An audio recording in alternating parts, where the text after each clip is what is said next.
Selamat pagi pemirsa. Jumlah tindak pidana korupsi terus meningkat meski berbagai upaya pencegahan terus dilakukan. Modus korupsi juga terus berkembang. Penangkapan dan hukuman terhadap para pelaku korupsi ternyata juga tidak mampu memicu efek jera. Bak pepatah mati satu tumbuh seribu, begitu juga dengan koruptor. Komisi Pemberantasan Korupsi atau KPK mencatat sejak tahun 2004 hingga 2023 ada 601 kasus korupsi yang terjadi di pemerintah kabupaten kota yang melibatkan wali kota, bupati, dan jajarannya. Pemirsa, inilah editorial Media Indonesia di seri ini Kamis 14 Maret 2024 dengan tema Sistem Anti Korupsi Masih Mati. Bersama saya Leonard Samosir, dan Anda semua para pemirsa bisa ikut menyatakan pendapat Anda juga nanti dengan menelepon nomor telepon 021 583 99 100. Dan pemirsa, pagi ini telah hadir bersama saya anggota Dewan Redaksi Media Group Gaudensius Suhardi. Bang Gauden, selamat pagi. Selamat pagi, Leo. Sehat-sehat, Bang? Ya, harus sehat ya. Sehat ya. Ini saya untuk kesekian kalinya membahas soal korupsi, Bang, di negeri ini. Dan sejujurnya sebetulnya enggan, tapi mau tidak mau kita harus bahas juga ya, Bang Gauden. Ya, yang kali ini fokus kita tuh pada korupsi pengadaan barang dan jasa. Pengadaan barang dan jasa. Yang sebetulnya harusnya konon katanya karena sistem elektronik sudah tidak bisa lagi dikorupsi. Kita ke editorial pemirsa pada pagi ini kembali lagi membahas Bang Gauden terkait dengan korupsi. Sistem anti korupsi masih mati. Memang kita punya sistem anti korupsi, Bang? Itu pertanyaan saya, Bang. Kalau memang masih mati kan ada sistemnya tidak berfungsi. Yang saya kira tadinya kita sudah tidak punya sistem anti korupsi, Bang Gauden. Ya, kita tahu bahwa korupsi di Republik ini paling banyak itu hampir 90% itu ada di pengadaan barang dan jasa. Yeah. Mengapa korupsi pengadaan barang dan jasa itu sangat tinggi? Karena memang di sana itu duitnya besar sekali. Yeah. 40% APBN maupun APBD itu dipakai untuk pengadaan barang dan jasa. Dan di sana ada sistem untuk mencegah anti korupsi yang sudah berlaku selama ini, yaitu lelang pengadaan barang dan jasa lewat online, tidak lagi manual gitu ya. E-procurement. Ya. Tetapi fakta yang ditemukan oleh KPK itu korupsi itu sudah sejak dalam pikiran gitu ya. Oh. Sebelum ada pengadaan barang dan jasa itu sudah ditentukan pemenangnya. Oke. Baru kemudian mereka bertemu di luar proses lelang itu, masuk ke lelang itu tinggal menentukan siapa pemenangnya. Oh. Dan komisi terkait pengadaan barang dan jasa itu biasanya antara 5-10% itu sudah menjadi rahasia umum gitu. Dari proyek? Ya, dari proyek pengadaan barang dan jasa. 5%? Ya. Kalau itu ratusan triliun berarti besar sekali itu ya? Ya memang biasa itu kan di mana ada gula di situ sebut banyak gitu ya. Iya, tapi pertanyaannya Bang, kalau kemudian kita mengatakan bahwa sistem anti korupsi ini masih mati, apakah kemudian kita akhirnya memang harus mengakui bahwa korupsi itu bagian dari budaya kita, Bang? Kan di meja ini berkali-kali saya mengatakan kelihatannya korupsi sudah tidak boleh lagi kita masukkan sebagai kejahatan luar biasa. Bahkan jangan-jangan bukan kejahatan lagi, begitu Bang Gauden. Bagaimana Bang? Ya, biarkan Mukhtar Lubis yang mengatakan korupsi itu budaya bangsa ini, tetapi kita harus mengatakan ada upaya serius untuk memberantas korupsi, tetapi ada perlawanan yang serius pula untuk melakukan korupsi. Seluruh mekanisme pencegahan yang dilakukan baik oleh KPK maupun penegak hukum lainnya juga dilakukan terabas secara terang-terangan, dan korupsi itu terjadi tidak pernah tunggal dia. Selalu ada eksekutifnya, ada legislatifnya, ada swasta atau pengusaha. Nah, segitiga korupsi inilah yang selama ini sangat sangat dominan, sehingga susah sekali untuk diberantas. Masalahnya adalah kita punya sebenarnya ancaman hukuman maksimal, Bang. Kalau memang korupsi itu kejahatan luar biasa, hukuman mati masih ada, tapi kan tidak pernah kita lakukan. Kita akan bahas itu, Bang Gauden. Sampai misalnya inilah editorial Media Indonesia untuk hari ini, Kamis 14 Maret 2024, sistem anti korupsi masih mati.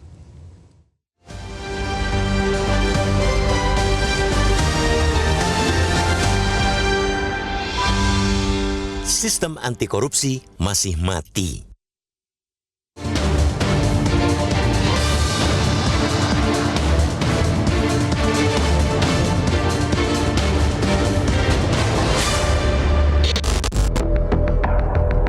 Angka tindak korupsi pidana terus meningkat meski berbagai upaya pencegahan terus dilakukan. Modus korupsi pun terus berkembang. Penangkapan dan hukuman terhadap para pelaku korupsi juga tidak mampu memicu efek jera. Bak pepatah, mati satu tumbuh seribu, begitu juga koruptor.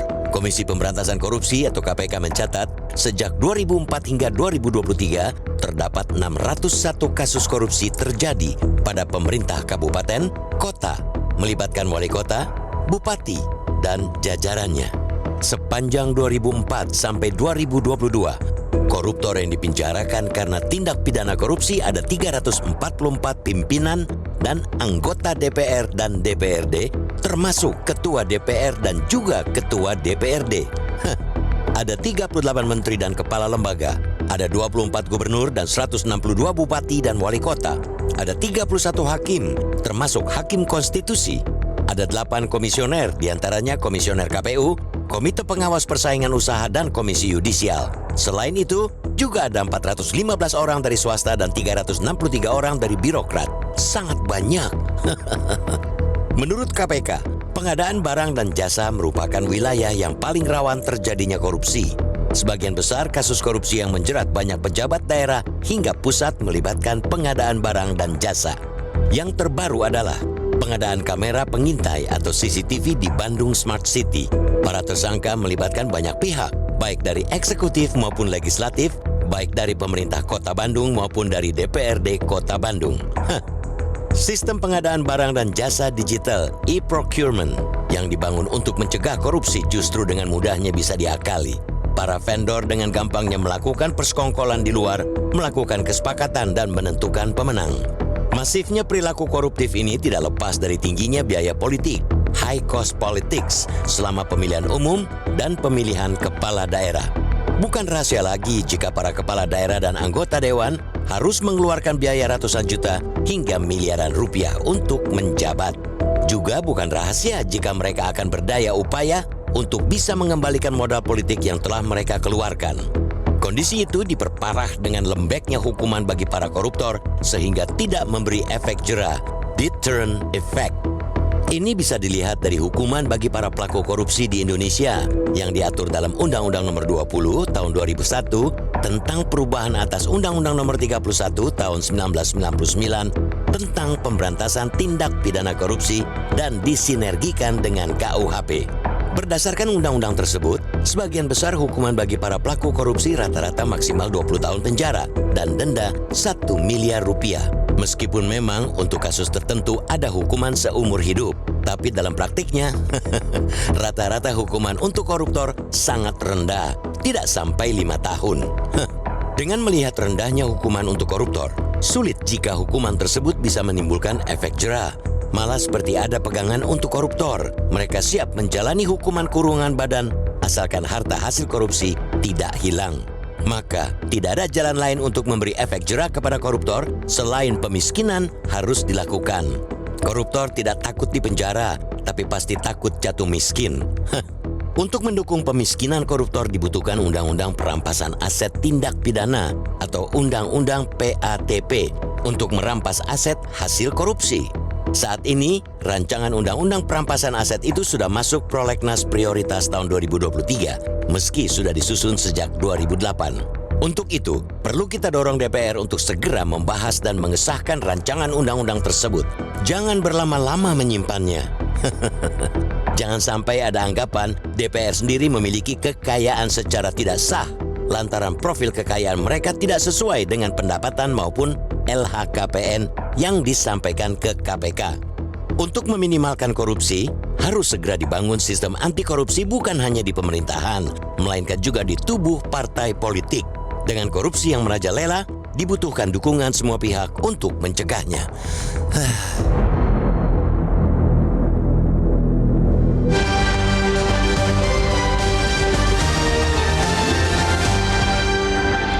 Di bagian berikut Anda bisa ikut menyatakan pendapat Anda, pemirsa, terkait dengan editorial Media Indonesia pagi ini. Untuk saat ini, tetaplah bersama kami.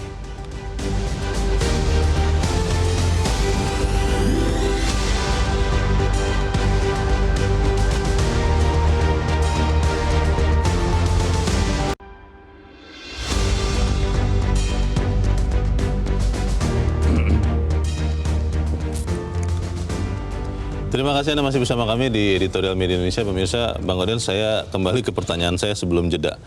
Kejahatan luar biasa kan di Indonesia katanya ada 3, Bang. Korupsi, narkoba, dan terorisme. Kalau terorisme kita sudah melihat ada yang dihukum mati, bahkan disergap langsung. Narkoba juga sudah pernah ada yang dieksekusi hukuman mati. Tapi korupsi ini tidak pernah ada, Bang. Dan kalau saya berpikir seandainya kita sama-sama berani menerapkan hukuman maksimal itu, mungkin sistem anti korupsi kita akhirnya hidup lagi, Bang, dan hidup dengan kuat. Bagaimana, Bang? Ya, pertama hukuman mati yang diatur di dalam Undang-Undang Anti Korupsi itu terkait dengan korupsi yang berhubungan dengan bencana alam. Hanya itu ya? Hanya itu saja. Di luar bencana alam? Tidak ada menurut undang-undang ya. Kecuali kalau kita merevisi undang-undang. Akan tetapi walaupun diperkenalkan hukuman seumur hidup misalnya, Ya, ada ya. problemnya itu saat ini di dalam prakteknya itu rata-rata hukuman untuk koruptor itu 3 tahun 5 bulan ya. Hanya 3 tahun? Ya, itu Rata-rata? rata-rata ya, walaupun ada yang dihukum seumur hidup kan. Ya, itu kan hanya pengecualian. Nah, Satu pengecualian, kasus ya. kalau tidak salah. Tapi rata-rata hukuman yang dijatuhkan oleh hakim itu 3 tahun 5 bulan. Kemudian rata-rata penuntutan oleh jaksa penuntut umum itu 4 tahun 6 bulan ya. Oh, malah tuntutannya lebih tinggi daripada hukuman yang sesungguhnya? Ya, tetapi kan rata-rata 4 tahun itu kan terlalu kecil juga sebuah tuntutan. Korupsi? Karena itu dari sisi tuntutan maupun vonis sama sekali tidak menimbulkan efek jerah. Ya. Karena itu orang mulai berpikir mengapa tidak dimiskinkan para koruptor ini. Perampasan aset? Perampasan aset. Perampasan aset itu sudah digagas untuk dijadikan undang-undang itu dari 2008 ya. 2008. Ya, kemudian masuk di dalam secara resmi masuk di dalam program legislasi nasional itu dari 2020 sampai 2024 masuk gitu. Masuk tapi tidak pernah dibahas di DPR gitu. Kemudian masuk lagi pada periode kedua 2020 sampai 2024 masuk lagi. Dan Presiden sudah mengirimkan surat pengantar rancangan undang-undang tentang perampasan aset aset itu pada 4 Mei 2023. Nah, dari 4 Mei 2023 sampai sekarang nasib undang-undangnya itu masih menggantung di Senayan sana. Nah itu loh pertanyaannya, Bang. Jadi sebenarnya kita masih benar-benar mau memberantas korupsi apa tidak? Tapi kita tahan dulu karena kita akan mencoba bertanya. Saat ini kita sudah tersambung lewat saluran telepon dengan mantan pimpinan KPK, Saud Situmorang. Pak Saud, selamat pagi. Pak Saud Situmorang, selamat pagi. Pak Saud, halo, selamat pagi. Pak Saud. Halo, ya gimana? Wah, saya sempat berpikir jangan-jangan sambungan komunikasi kita juga kena korupsi nih, Pak Saud. Pak Saud, kita melihat bahwa sistem anti korupsi kelihatannya masih belum berfungsi, Pak. Terakhir ada dugaan pengadaan CCTV itu ya, korupsi di Smart City di Kota Bandung. Sebenarnya sudah banyak sekali korupsi terjadi di Republik ini. Tapi saya mau bertanya satu dulu, Pak Saud. Sebetulnya kan ada ancaman hukuman mati, Pak, kepada kejahatan korupsi. Kenapa itu tidak pernah dijatuhkan oleh hakim ya, Pak, di Indonesia ini, Pak Saud? Ya, itu kita sering berdebat ya. Saya termasuk yang sering merasa sebel juga kalau pasal 2 itu mau dikenakan. Karena selalu disebutnya itu harus ada kondisi di mana untuk dilakukannya hukuman mati. Di antaranya adalah kalau itu dilakukan ketika negara sedang dalam posisi yang sangat sulit. Yaitu bencana alam ya contohnya? Bencana alam dan lain-lain. Tapi ketika kemarin ada COVID itu yang di kasus bansos itu kan ternyata juga tidak dijalankan. Jadi menurut saya akan ada saja justifikasi atau pembenaran untuk pemberatannya. Begitu juga kalau kita punya debat dengan kalau kita pimpinan KPK itu kan kadang manggil jaksanya, ini gimana nih bisa dimaksimalin segini-segini. Mereka juga memiliki pemikiran yang berbeda tentang hukuman maksimal itu. Jadi Oke, ada yang namanya kemudian MA buat keputusan supaya tidak terlalu jauh disparitas mengenai hukuman dan seterusnya. Iya. Tapi lagi-lagi sebenarnya kalau pemberantasan korupsi dalam skala yang lebih nasional kan ini sebenarnya lebih kepada persoalan bagaimana orkestrasinya dilakukan dan national leadership itu menjadi contoh. Gitu. Kan kita sudah belajar dari banyak hal, mulai undang-undang KPK dan seterusnya, terus kemudian beberapa bulan sampai hari ini kita bicara tentang pelaksanaan pemilu, itu kan semua saya selalu mengibaratkan debat 1, 2, 3, 4, 5 itu kan juga isunya isu korupsi. Jadi ini persoalannya as a matter of orkestrasinya sebenarnya, dan bukan karena tidak ada undang-undangnya, walaupun kadang-kadang masih juga ada upaya untuk melemahkan, dan saat ini juga begitu lemahnya, itu persoalannya. Pak Saud, kalau soal leadership, saya setuju dengan itu, tapi juga bertanya juga dengan sikap kita semua, Pak, sebagai bangsa Indonesia. Karena bicara undang-undang perampasan aset tindak pidana, sampai sekarang tidak ada. Kemungkinan saya sih sangat ragu bahwa pemerintah dan atau DPR mau menjadikan itu undang-undang. Itu satu, Pak. Lalu yang kedua, KPK sebagai ujung tombak pemberantasan korupsi kan kita tahu juga. Banyak pihak sudah mengatakan, banyak pakar mengatakan saat ini dalam kondisi lemah karena undang-undang yang terakhir. Lalu pertanyaan besarnya, Pak, benar tidak sih bangsa Indonesia, mungkin Pak Saud dan saya, itu benar-benar mengatakan korupsi ini masih kejahatan luar biasa dan masih mau memberantas korupsi, atau memang akhirnya kita harus pasrah mengatakan bahwa korupsi ini adalah bagian dari kebiasaan, dari budaya bangsa Indonesia. Bagaimana Pak Saud? Ya, kita masih memang itu luar biasa ya. Coba kalau kita lihat modus pengadaan barang aja, modus pengadaan barang itu kan bentuk-bentuknya macam itu. Pengadaan barang itu mulai dari pemerasan, penggelapan dan seterusnya. Itu lebih dari jenisnya banyak. Jadi itu luar biasa, tapi kita mengatasinya dengan cara-cara biasa. Betul. Kembali ke undang-undang tadi yang terjadi disampaikan, ada undang-undang yang disebut sebagai perampasan aset. Itu aset itu kan di situ dia dimulai dari tahun 2008 itu sebenarnya. Iya. Dan hampir di setiap periodisasi DPR itu masuk dalam prolegnas. Iya. Tercantum dalam prolegnas, kalau tercantum prolegnas kan mereka harus selesaikan. Ternyata kan nggak diselesaikan. Iya. Begitu juga kalau kita kembali ke KPK, apalagi mereka sudah bagian dari masalah. Yang pengawasnya juga bagian dari masalah. Jadi ini mungkin itu sebabnya kan kemarin kita berharap benar ya pemerintahan baru ini dengan figur yang kemarin kita sebut ada 3 itu, kalau saya selalu sih mengatakan yang paling minim risiko korupsinya itu Anies gitu saya bilang ya. Jadi sorry kalau ke belakang, tapi nyatanya kan juga publik kita belum punya pemikiran yang objektif untuk melihat siapa sih yang harus mengorkestrasi pemberantasan korupsi secara nasional, di mana orangnya memiliki passion untuk pemberantasan korupsi. Jadi di legislatif, di eksekutif ada persoalan besar. Di situ 2-3 hari ini orang udah mulai bicara mengembalikan reformasi dan seterusnya gitu, Bung Reno. Jadi pertanyaan terakhir ini Pak Saud, kita akhirnya tinggal pasrah saja Pak, untuk kemudian berharap pada waktunya mungkin bangsa Indonesia bisa meminimalkan korupsi ini, Pak Saud.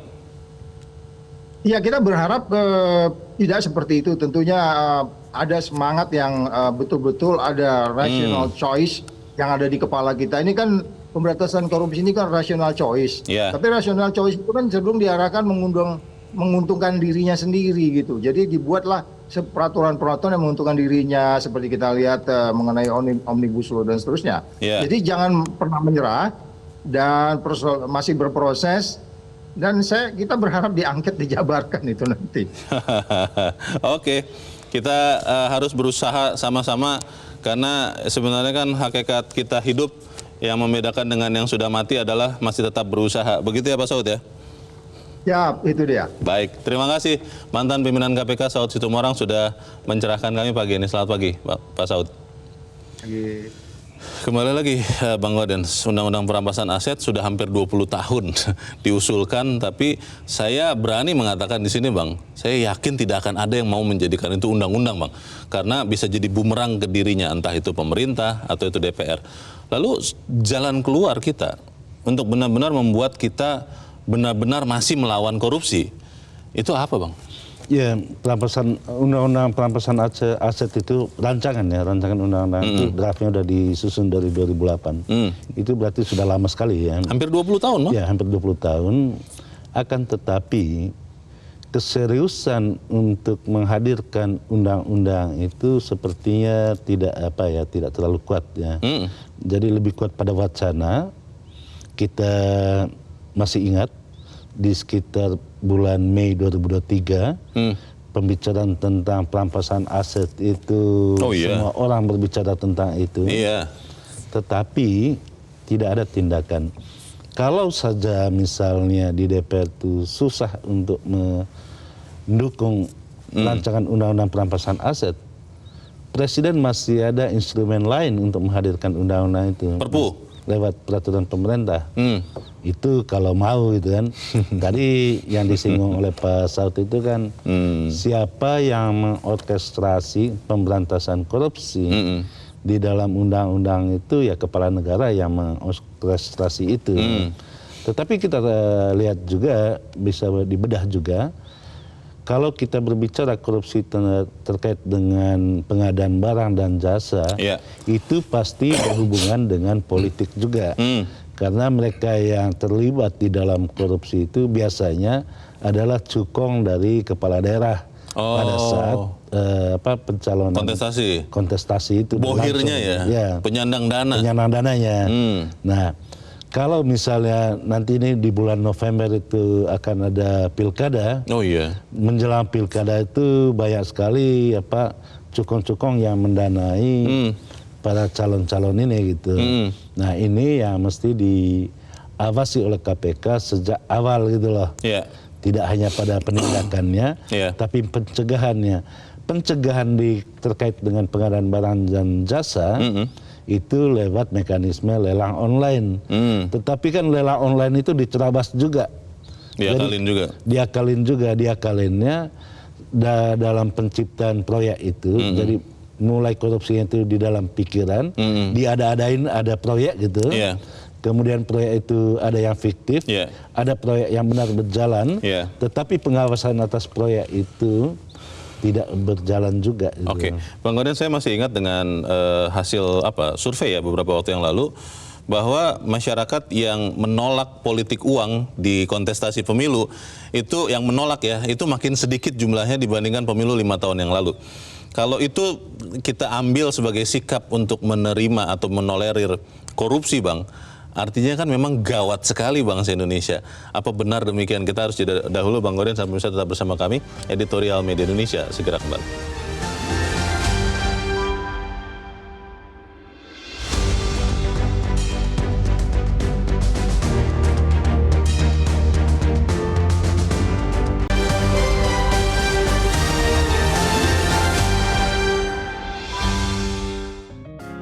Media Indonesia mengajak Anda untuk mengakses fitur premium e-paper.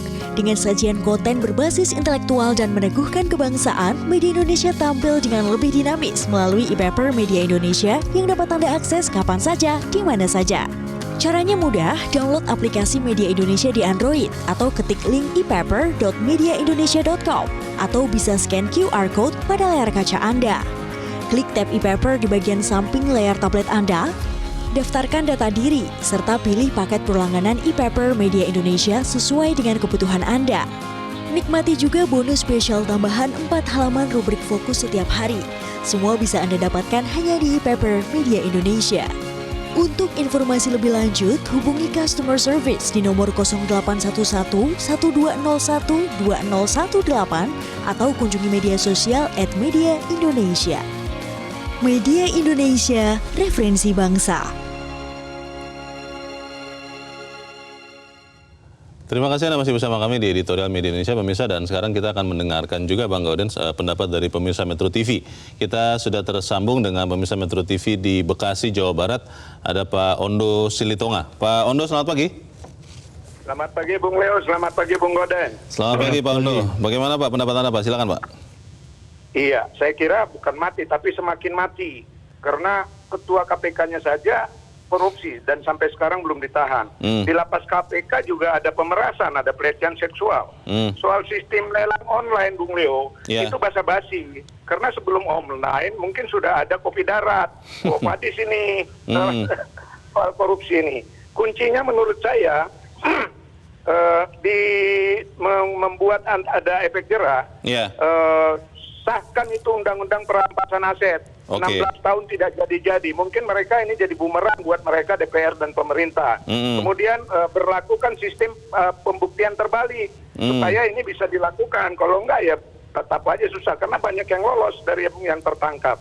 Korupsi adalah extraordinary katanya. Tetapi hukumannya itu rata-rata menurut hitungan-hitungan itu di bawah 4 tahun tuh hukumannya. Jadi harusnya more than 10 years ya.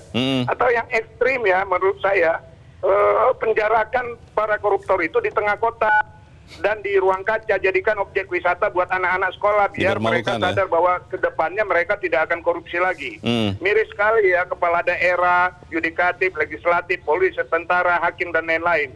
Apa iya 2045 Indonesia bisa maju atau menjadi negara emas kalau korupsinya masih merajalela? Demikian, terima kasih. Terima kasih Pak Ondo Silitonga di Bekasi, Jawa Barat untuk pendapat Anda Pak. Selamat pagi. Di belakang Pak Ondo ada Pak Amrozi di Magelang, Jawa Tengah. Pak Amrozi, selamat pagi. Selamat pagi Metro, Bang Leo, selamat pagi. Selamat pagi Pak Amrozi. Bagaimana Pak? Ini kita masih mau melawan korupsi tidak? Kalau menurut Anda seperti apa Pak Amrozi? Ya mau sih, jawabannya singkat, tapi penjelasannya ini. Pertama, beberapa poin saya setuju sama penelpon pertama. Undang-undang perampasan aset menjadi bumerang juga sih bagi yang membuat undang-undang. Yang kedua, ini Bang, korupsi itu kan hampir semua korupsi dilakukan oleh pejabat. Dan pejabat itu orang intelek, orang yang sekolah. Baik dari SD, SMP, SMA, perguruan tinggi, bahkan rata-rata sarjana. Nah, sistem total football Belanda saja bisa kebobolan gol. Sistem Pentagon saja bisa kebobolan kasus itu tabrak pesawat. Sistem itu harusnya karena yang calon-calon korupsi itu mesti orang terpelajar.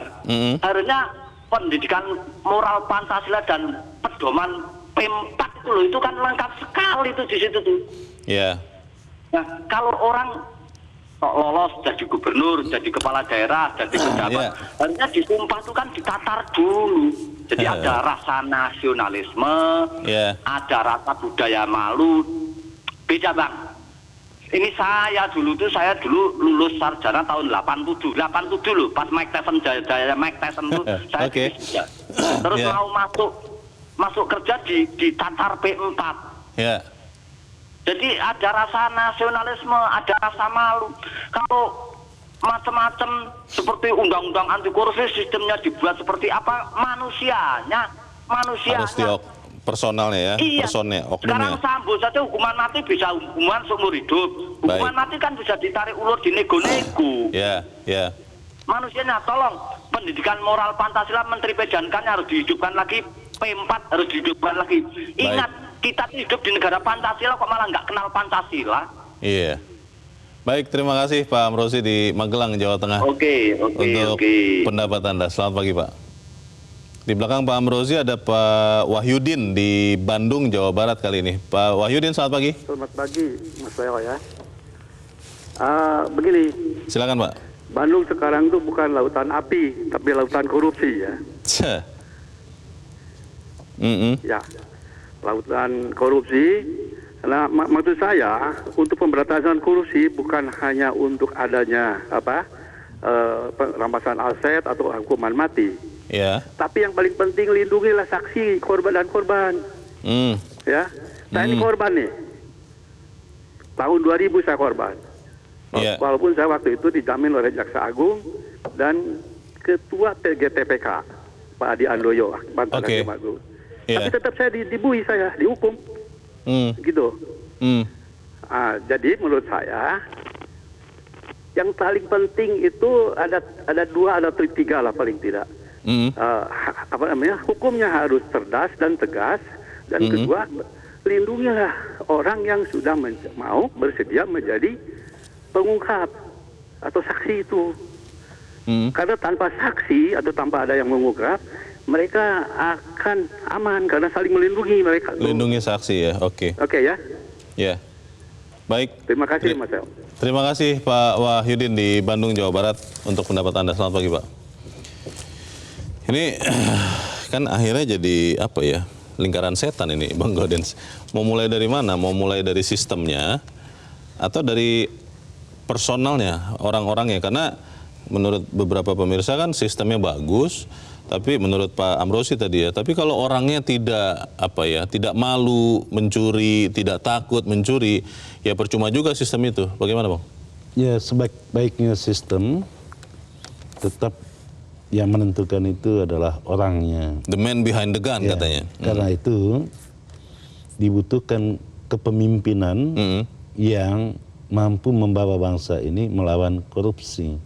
Kepemimpinan itu yang belum dirasakan sampai saat ini, sehingga korupsi itu masih merajalela. Itu yang pertama. Yang kedua, saya setuju dengan Pak Wahyudin ya, bagaimana kita melindungi saksi. Di dalam undang-undang anti korupsi itu ada bab khusus tentang partisipasi masyarakat.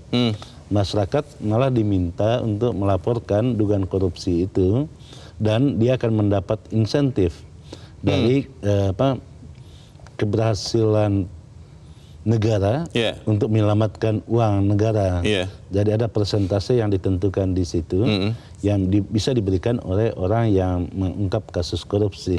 Nah, antara undang-undang melindungi orang untuk bisa mengungkap kasus korupsi dan perlindungan atas orang yang mengungkap itu memang tidak selalu sejalan. Tidak sejalan. Buktinya Pak Wahyudin tadi merasa dirinya menjadi mengalami langsung korban.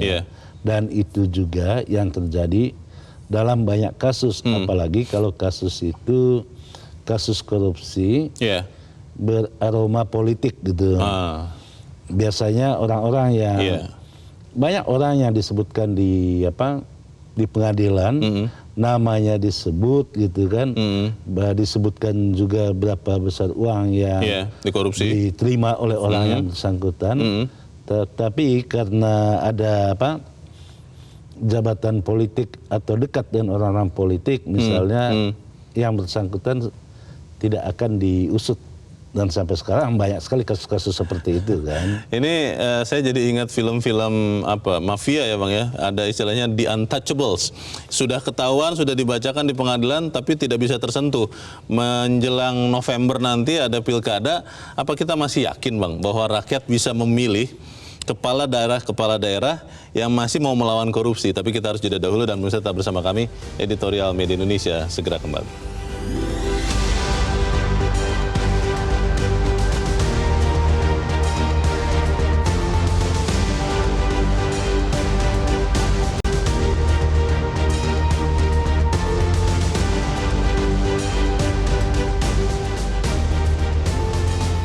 Terima kasih Anda masih bersama kami pemirsa. Kita ada di bagian akhir diskusi kita pagi ini. Bang Gaudens, November nanti ada pilkada, dan melihat saya masih dihantui dengan hasil survei yang belum lama itu mengatakan bahwa rakyat Indonesia makin memaklumi menerima politik uang. Artinya kan korupsi juga itu Bang. Bagaimana ini Bang? Ya, diharapkan di pilkada nanti itu kan orang kontestan itu bertarung terkait dengan visi ya, visi dan misi. Tetapi kan yang terjadi di lapangan itu, yang bertarung itu bukan visi misi, tapi isi tas atau gizinya yang. Dalam tanda petik gizi. Ya, gizinya. Maksudnya itu uang yang diberikan kepada orang supaya dia memilih dirinya, begitu ya? Ya, kita tahu bahwa pemilu kali ini memang pemilu yang sangat tidak baik-baik saja gitu pemilunya. Brutal katanya, politik uangnya makin brutal. Ada yang menyebutnya sebagai brutal karena terkait dengan politik uang. Kita berharap tidak ada lagi politik uang ke depannya. Karena itu masyarakat perlu terus-menerus dididik agar mereka paham akan hak-haknya dan juga kewajiban untuk memberantas korupsi. Itu bagian dari kewajiban setiap warga negara. Tetapi di sisi lain perlu dilengkapi juga dengan instrumen legislasi, antara lain itu segera disahkan rancangan undang-undang pemberantasan aset. Kita tahu bahwa koruptor itu tidak takut mati.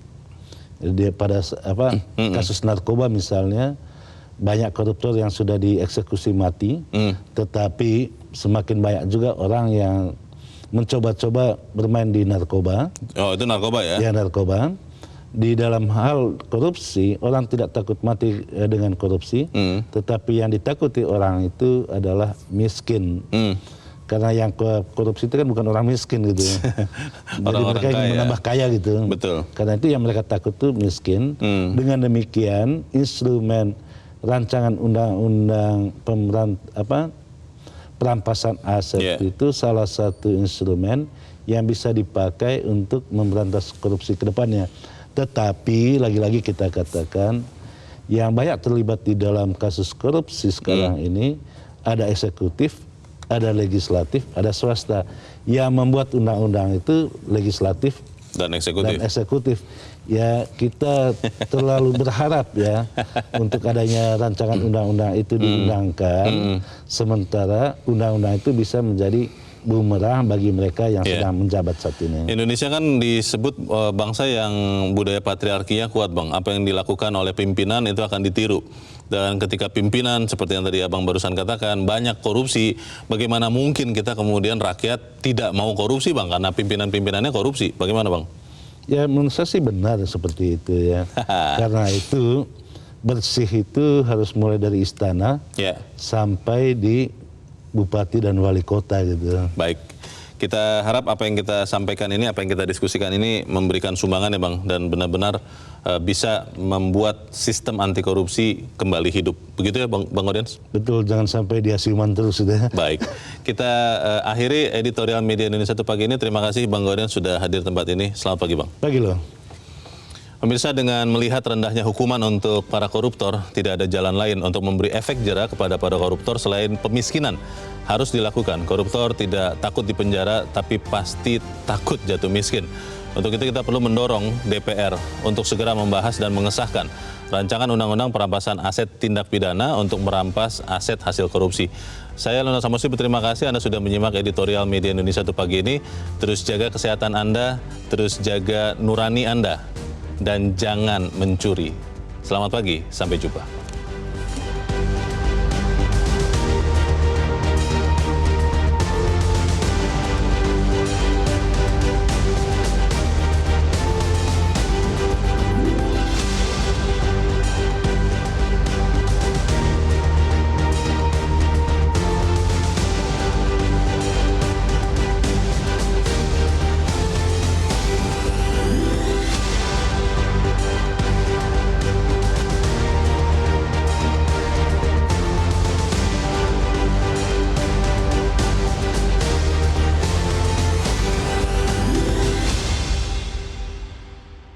Jelajahi cara baru mendapatkan informasi. Download Metro TV Extend sekarang.